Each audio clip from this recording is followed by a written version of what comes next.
Winter की बहुत ही खास रेसिपी लेकर आई हूँ फ्रेंड्स। गोंद के लड्डू जनरली सभी के घरों में बनती है ये लड्डू, पर वो स्पेशल वाला टेस्ट नहीं आ पाता। पर जब आप इसे परफेक्ट रेशियो के साथ बनाएंगे ना, मतलब परफेक्ट मेजरमेंट के साथ, तो आपके लड्डू भी बिल्कुल परफेक्ट बनेंगे, यानी लंबे समय तक सॉफ्ट बने रहेंगे। और स्वाद का तो खैर पूछिए मत, इतने ज़्यादा टेस्टी बनेंगे ना कि आप भी कहेंगे काश पहले पता होता। हेलो फ्रेंड्स, मैं हूँ मीता। मेरे चैनल कुक विथ मीता में आप सभी का तहे दिल से स्वागत है। अगर आपने मेरे चैनल को अभी तक सब्सक्राइब नहीं किया है फ्रेंड्स, तो प्लीज़ सब्सक्राइब कर लें और बेल आइकन को भी प्रेस कर दें, जिससे मेरी आने वाली न्यू वीडियो की नोटिफिकेशन आपको सबसे पहले मिल जाएगी। तो चलिए शुरू करती हूँ इसे बनाना। मैं यहाँ 1/4 कप काजू ले रही हूँ। काजू हेल्दी फैट, विटामिन और मिनरल्स का एक बेहतरीन सोर्स है, और साथ ही इसमें आयरन और कॉपर भी भरपूर मात्रा में होते हैं, और इसकी तासीर भी गर्म होती है, तो इसे ठंड में खाना लाभदायक होता है। आप कोई भी कटोरी या कप रख लें मेजरमेंट के लिए। 1/4 कप ही बादाम ले रही हूँ। इसमें प्रोटीन, फाइबर, विटामिन, मिनरल्स भरपूर मात्रा में होता है। बादाम दिमाग तो तेज करता ही है, साथ ही दिल भी स्वस्थ रखता है। 1 कप मखाना ले रही हूँ। मखाना पोषक तत्वों का भंडार होता है। इसमें प्रोटीन, फाइबर, कैल्शियम, मैग्नीशियम और आयरन भरपूर मात्रा में पाए जाते हैं। ये हड्डियों को मजबूत बनाने का काम करती है और ब्लड शुगर लेवल को कंट्रोल करता है। 2 टेबल स्पून किशमिश ले रही हूँ। इसमें कई सारे एंटीऑक्सीडेंट्स और फाइबर होते हैं। आयरन और विटामिन भी भरपूर मात्रा में होते हैं। और ये 2 टेबल स्पून पिस्ता ले रही हूँ। इसमें भी न्यूट्रिशनल वैल्यू बहुत ज्यादा होते हैं।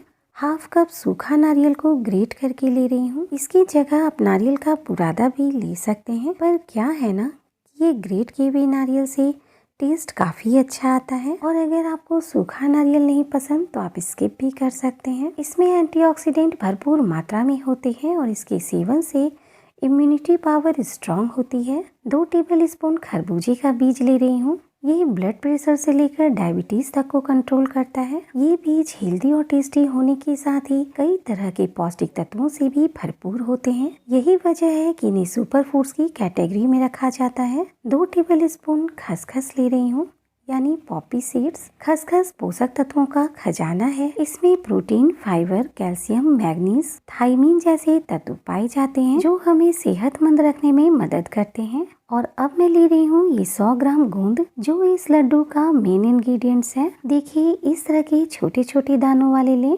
और अगर गोंद बड़े साइज के हैं तो इसे तोड़कर छोटा कर लें, क्योंकि छोटे साइज वाले गोंद इजीली फ्राई हो जाते हैं। ये औषधीय गुणों से भरपूर होते हैं, जैसे हड्डियों को मजबूत रखते हैं, इम्यूनिटी बूस्ट रखते हैं, और ये शरीर को गर्म रखते हैं। इसके जितने भी फायदे गिना लो कम ही होंगे, इसलिए ठंड के दिनों में गोंद को आप अपनी डाइट में जरूर शामिल करें। 100 ग्राम गोंद के साथ मैंने 300 ग्राम गेहूं का आटा लिया है, मतलब जितना गोंद लेंगे उसका 3 गुना आटा लें। बहुत चिकना आटा ना लें, थोड़ा मोटा जैसा ही आटा लें लड्डू बनाने के लिए। और ये 3 टेबल स्पून बेसन लिया है, मतलब 300 ग्राम आटे के लिए 3 टेबल स्पून बेसन। बेसन भी थोड़ा मोटा जैसा ही लें। बेसन से एक सोंधापन सा टेस्ट आता है लड्डू में, तो आप बेसन ज़रूर डालें।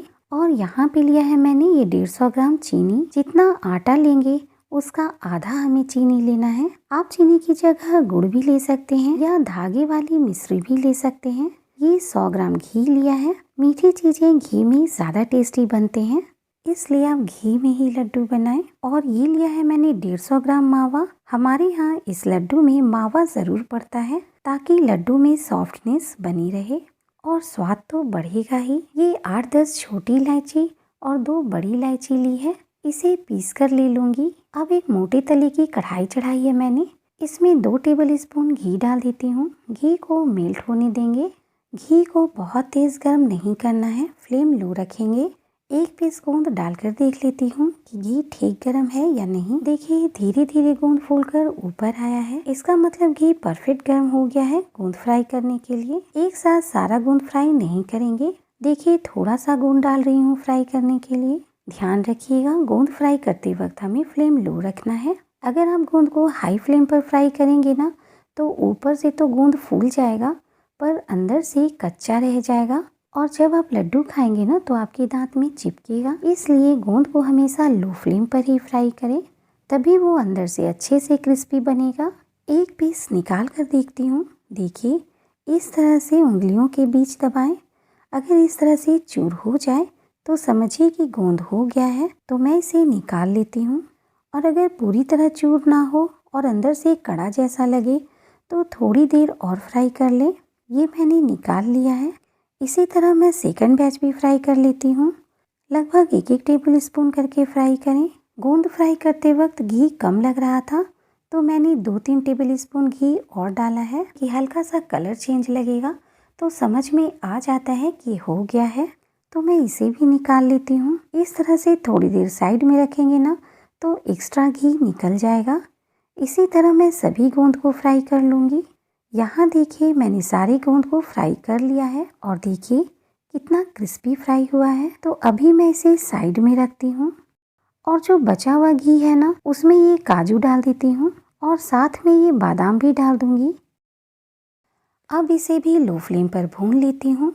दोनों के रोस्ट होने की टाइमिंग लगभग एक ही है तो साथ में ही रोस्ट कर लूँगी। देखिए, इसे भूनते हुए 2-3 मिनट हो गए हैं। हल्का हल्का कलर चेंज होना शुरू हो गया है तो मैं ये पिस्ता भी डाल देती हूँ। शुरू में काजू बादाम के साथ नहीं डाला था मैंने, क्योंकि पिस्ता बहुत जल्दी भून जाता है।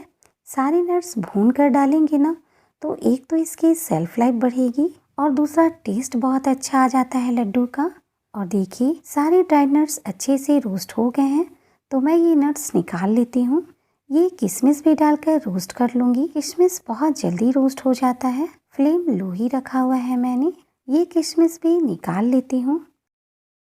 अब ये जो कढ़ाई में घी बचा हुआ है ना, इसमें मैं ये मखाना डाल देती हूँ। मखाना को भी क्रिस्पी होने तक भून लूँगी। मैंने यहाँ पर जो भी ड्राई फ्रूट्स लिए हैं ना, उसे आप अपने हिसाब से थोड़ा बहुत कम ज़्यादा कर सकते हैं। मखाना का भी हल्का सा कलर चेंज हो गया है और ये इस तरह से दबाने से टूट जाए यानी क्रिस्पी सा लगे तो समझिए कि मखाना हो गया है। तो इसे भी मैं निकाल लेती हूँ। अब खाली कढ़ाई में ही ये सूखा नारियल डाल दूंगी। इसे सूखा ही रोस्ट करूंगी क्योंकि इसमें अपना ही ऑयल होता है। अब नारियल के साथ ही मैं इसमें ये खरबूजे का बीज भी डाल दूंगी और ये खसखस भी डाल देती हूँ।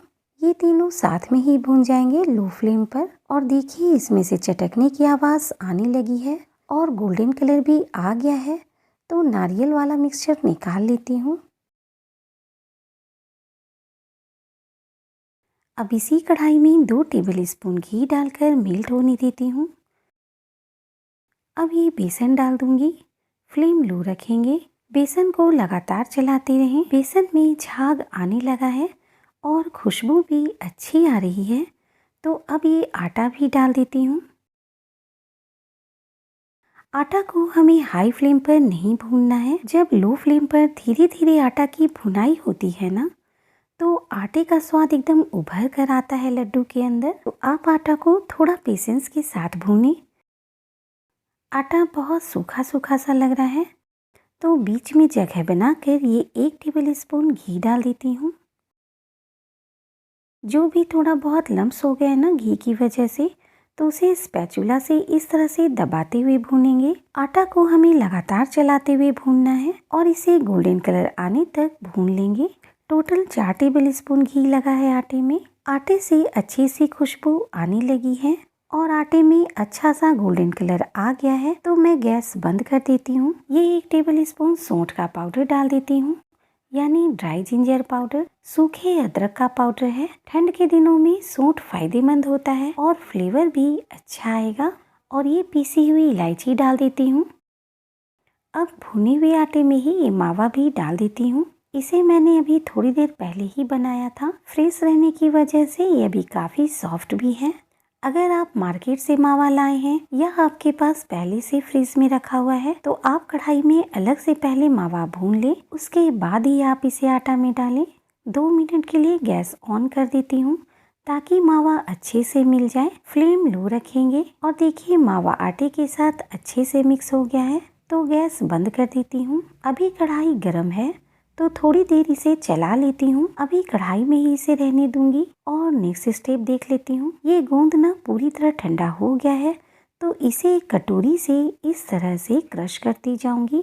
अगर मिक्सर ग्राइंडर में ग्राइंड करती ना तो पाउडर जैसा हो जाता, इसलिए इस तरह से कटोरी से क्रश कर रही हूँ। और देखिए सारे गूंद को मैं इसी तरह से क्रश करती जाऊंगी। 2-4 पीस मोटा रह भी गया है तो इसे स्पून से क्रश कर लूंगी। हमें इसका टेक्सचर थोड़ा दरदरा जैसा ही चाहिए। लड्डू खाते वक्त जब इसका क्रंच मुंह में आएगा ना, वो बहुत टेस्टी लगता है। अब सारे नट्स को पल्स मोड पर यानी थोड़ा रुक रुक कर ग्राइंड करना है, जिससे ये कोर्सली ग्राइंड होगा। अब ये दरदरा ग्राइंड किया हुआ नट्स गोंद वाली प्लेट पर ही निकाल लेती हूँ। अब ये मखाना को भी दरदरा ग्राइंड कर लूँगी, इसे भी इसी प्लेट पर निकाल लेती हूँ। अब ये नारियल, खसखस और मगज को रोस्ट किया था ना, इसे भी दरदरा ही ग्राइंड कर लूँगी। और देखिए पल्स मोड पर ही इसे भी ग्राइंड कर लिया है। अब ये रोस्ट किया हुआ किशमिश भी डाल देती हूँ और इसे मिक्स कर लूँगी। अब ये आटा और मावा वाला मिक्स ठंडा हो गया है तो मैं इसे भी डाल देती हूँ और इसे अच्छे से मिक्स कर लूँगी। देखिए मैंने इसे अच्छे से मिक्स कर लिया है। अब मैं ये शुगर पाउडर भी डाल देती हूँ। जो 150 ग्राम चीनी लिया था ना, उसका ही पाउडर बना लिया है। मीठा आप अपने हिसाब से रखें। वैसे जितना आटा है ना, उसका आधा चीनी लेंगे ना तो परफेक्ट मीठा बनेगा। और इसे हाथ से अच्छे से मिक्स कर लूँगी। और कहीं छोटी मोटी मावे की गुठली सी लगी तो हाथ से उसे क्रश करती जाऊँगी। इसमें 2 चम्मच घी और मेल्ट करके डाला है। अब हाथ में घी लगाकर लड्डू बांध लूँगी। इसे हाथ से अच्छे से दबाते हुए लड्डू का शेप दूंगी। और देखिए कितने अच्छे से बन गए ना ये लड्डू। इसी तरह सभी लड्डू बना लूँगी। और ये लास्ट लड्डू भी बन गया है। बहुत ही टेस्टी लड्डू बने हैं। 1 ग्लास गर्म दूध के साथ आप इसे सुबह नाश्ते में लें, ज़्यादा फायदा करेगा। मैं आपको तोड़कर दिखाती हूँ कितने सॉफ्ट बने हैं ना ये गोंद के लड्डू। आप एक बार ये गोंद के लड्डू की रेसिपी ज़रूर ट्राई करें और मुझे कमेंट बॉक्स में ज़रूर बताएं कि आपके लड्डू कैसे बने। अगर आपको मेरी रेसिपी पसंद आती है फ्रेंड्स, तो एक लाइक कर दीजिएगा और अपनी फैमिली, फ्रेंड्स और सोशल मीडिया पर ज़रूर शेयर कर दें। मुझे आपके सपोर्ट की बहुत बहुत बहुत ही ज़्यादा ज़रूरत है फ्रेंड्स। मिलती हूँ नेक्स्ट वीडियो में एक नई रेसिपी के साथ। Thanks for watching.